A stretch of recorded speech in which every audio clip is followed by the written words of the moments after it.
Y'all, my name is Rachel West. I am a firefighter here at Manchac Fire Rescue. I've been a firefighter for the past 6 months. I just got off of probation. Woo!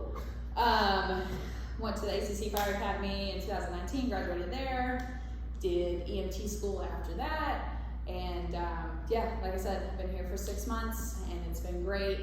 I work 2 days straight and then I'm off for 4, so that's living the life. I don't care what anybody says. Today we're going to talk about your protective equipment and how to clean it, how to inspect it, what all goes into your protective equipment, and because you know that's your lifeline. It's going to keep you safe in the worst of conditions. So, in my opinion, this topic gets put on the back burner a lot because you know it's routine checking it before every shift, but I feel like people really just glaze over it and don't really take the time to make sure that their equipment is up to standards because you know their life is on the line as long as somebody else's life too. So I have my gear with me. I'm going to bring it up piece by piece and we're just going to go over it. Also behind me I have a checklist from Everybody Goes Home, and this all goes into and applies to NFPA 1851, which is the standard of structural PPE and how to clean it, inspect it, and what all needs to be done. So first we're going to start with your helmet. So I'll be right back and go get that.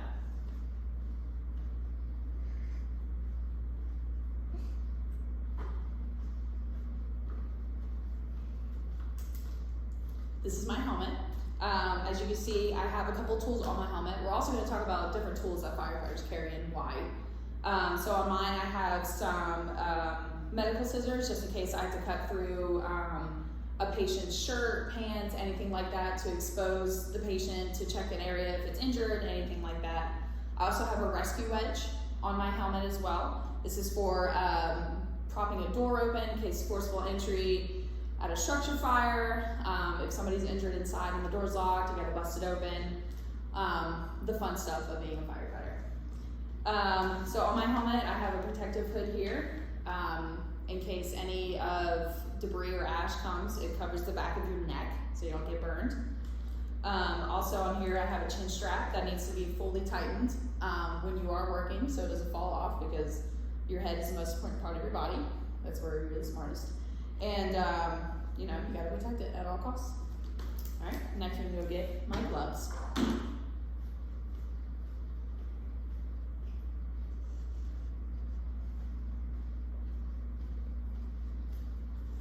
Nothing too fancy. These are actually my gloves from the Fire Academy, so they're nice and broken in. I definitely suggest if you have a new pair of gloves, break them in any way you can. You know, nothing fancy, left, right hand. Gloves are very, very important. As firefighters, we do a lot of things with our hands. We handle a lot of different tools in hot atmospheres, not in hot atmospheres, but yeah, with gloves, you just really want to make sure there's no tears, cuts, rips. You know, normal wear and tear from, you know, working hard is okay, but if any part of your hand is exposed, you could definitely get hurt on the job, and you don't want to get hurt on the job because nobody wants a 9-to-5 job. Am I right? I'm right. Next, you go get my protective hood.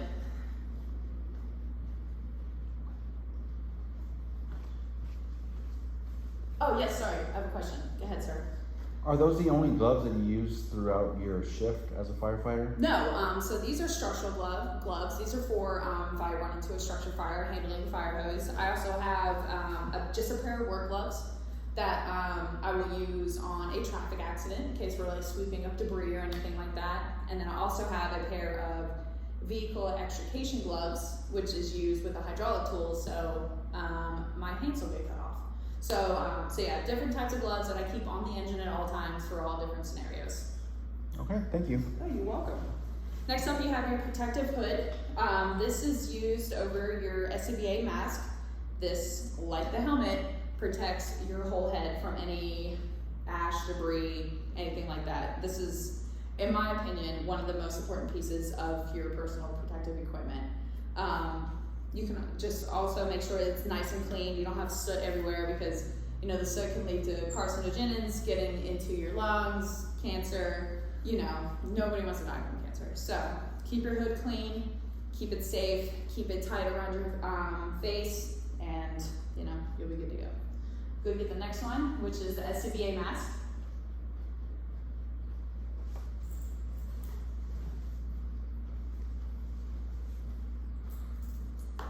Also very, very important. This is your lifeline that goes along with your SCBA pack that you will wear into structure fires, into IDLH atmospheres. So with this, you know, you want to make sure the straps are tight, not too loose, that it's tight on your face, and also that your seal is good once you do put it on, and that your nose piece right in here is in place. We at Manchac have a voice amplifier on the side, so when we're talking to each other, we can hear each other, because you know, the fire scene is a very, very, very loud area. We got to be able to communicate, because communication is key to, you know, getting your job done. And also with this, you're just going to clean the glass part, which is, you know, soap and water, and let it air dry. Yeah, keep this clean, because you got to see out of this if you can see in the situation. Question? My favorite of the suit is the mask and the helmet. Is the mask and the helmet? Me too, buddy. To me, it's the most important part, right? All right, now I'm gonna go get my coat.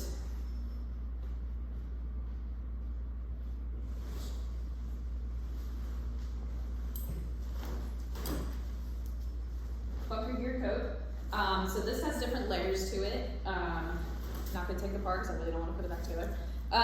So you have different layers to keep you safe from, you know, the fire. It's hot in a fire. So you have different layers that you can take apart and clean as well.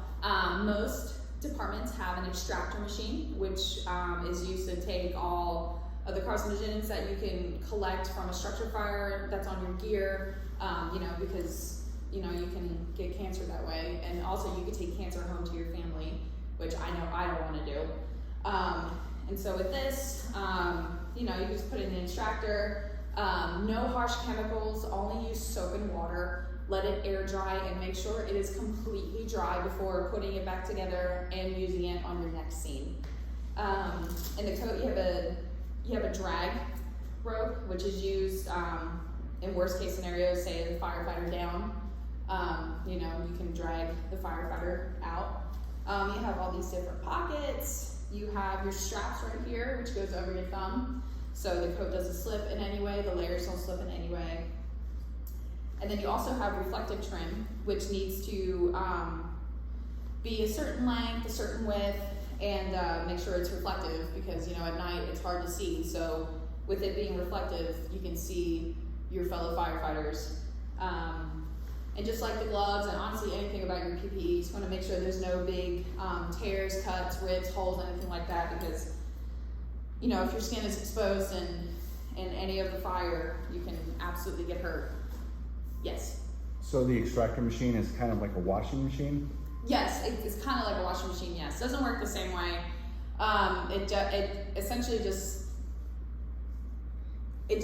really deep cleans your gear, and it's the way your gear needs to be cleaned, because a washer and dryer, like a conventional one, can ruin your gear, and then your gear won't work the way it's supposed to. Yes? When you're done with the fire, what do you do? What do you do? So when we're done with the fire, we come back to the station. We make sure that all of the equipment that we use on the fire engine is put up, it's clean. We re-rack the hoses that we use. All the tools are clean and ready to be used in case we catch a fire 5 minutes later. Gear-wise, we will inspect it and make sure like there's no tears, rips, holes, anything like that could have been caused at the fire. And in the downtime, we'll put in an extractor and make sure, you know, it's good to go. Okay. Next, I'm gonna go get my bunker pants and boots.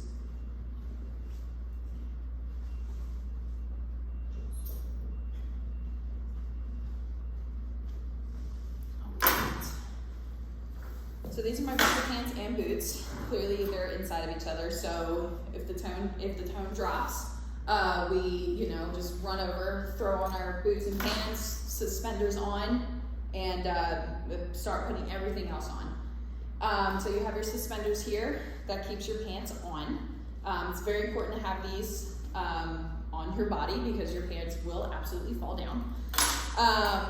And then you have all these different pockets. You have your belt. My lieutenant got me a safety belt which can clip into a carabiner in case, worst case scenario, we have to jump out of the window because the conditions got too bad.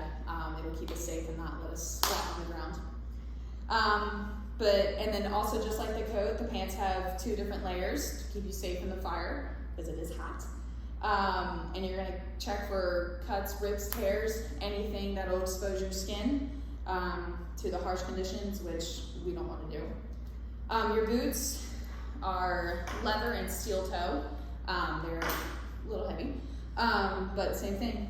Check for normal wear and tear, make sure the soles aren't worn out, make sure nothing's exposed here, that there's no holes at the bottom.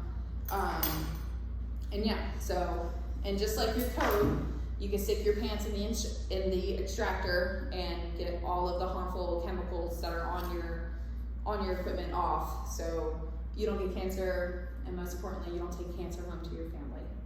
And then we're just going to go over a couple of tools that some firefighters will carry in their pockets. I have a couple with me.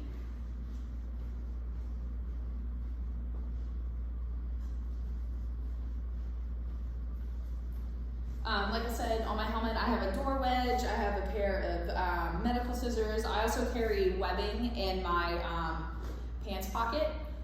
Webbing can be used for absolutely anything. It can be used for a worst case scenario that there's a down firefighter. You can wrap it around them and pull them to safety. You can use this to hoist a tool up to the 2nd or 3rd story of a apartment, house, whatever the need may be. And then also you can use this to carry around you make yourself a harness and carry around the 2.5-inch hose, which is humongous. Yes? If like there's somebody stuck in a building on top of it, like on top of the building, what if you're scared of heights? Scared of heights, that's a good question. So fortunately, I'm not scared of heights. I know some people are. Are you scared of heights? Yeah, okay. Well, I mean, being a firefighter, it's all about, facing your fears, because, we do run into the burning buildings. We do work at high altitudes. There's so many different scenarios that we can find ourselves in. But you just face your fears and and you're confident in your gear and yourself, you'll be absolutely fine and you will absolutely save that firefighter who's down at a tall building. Good? Yeah. And then there's other tools that we can carry. I also carry another piece of webbing in here. This is also for pulling out a down firefighter. You can slip it into their hook with their SCBA and pull them out. This gives you more leverage and it's easier to pull the firefighter out. We actually trained on that yesterday. And then yeah, some firefighters will carry a pair of linesman pliers in case you're calling and you got wires all above you, you can cut them all up. Some people will carry extra carabiners. Also a screwdriver is very important. Not only for like getting yourself out of situations, but say there's an outlet on fire. You can just unscrew the screw that's in the outlet and put it out, right? Yes? What if you're driving to the place that the person needs you, and what if the tire popped? So, if we're driving the apparatus and the tire pops on the way to a call, my lieutenant or any lieutenant would call dispatch and tell them, hey, like we had the tire blew out on our engine. Can you please send another unit to the emergency scene? That's why like we all participate in auto aid, especially Manchac and AFD. There's auto aid, so we all help each other in case anything like that happens. Make sense? Yeah. So yeah, that concludes my presentation. Behind me was a checklist. You can find this online anywhere. There's routine inspections that needs to be done every single morning while you're on shift, and there's also advanced inspections, more thorough, in-depth, like you take your gear apart, check every single layer, check every inch and nook and cranny of your PPE to make sure you know, it's going to keep you safe so you can do your job efficiently and keeping the community safe that you are sworn to protect and give everything and give your all. Like I said, everything's online if you have any more questions. Thank you for your time, and be safe out there.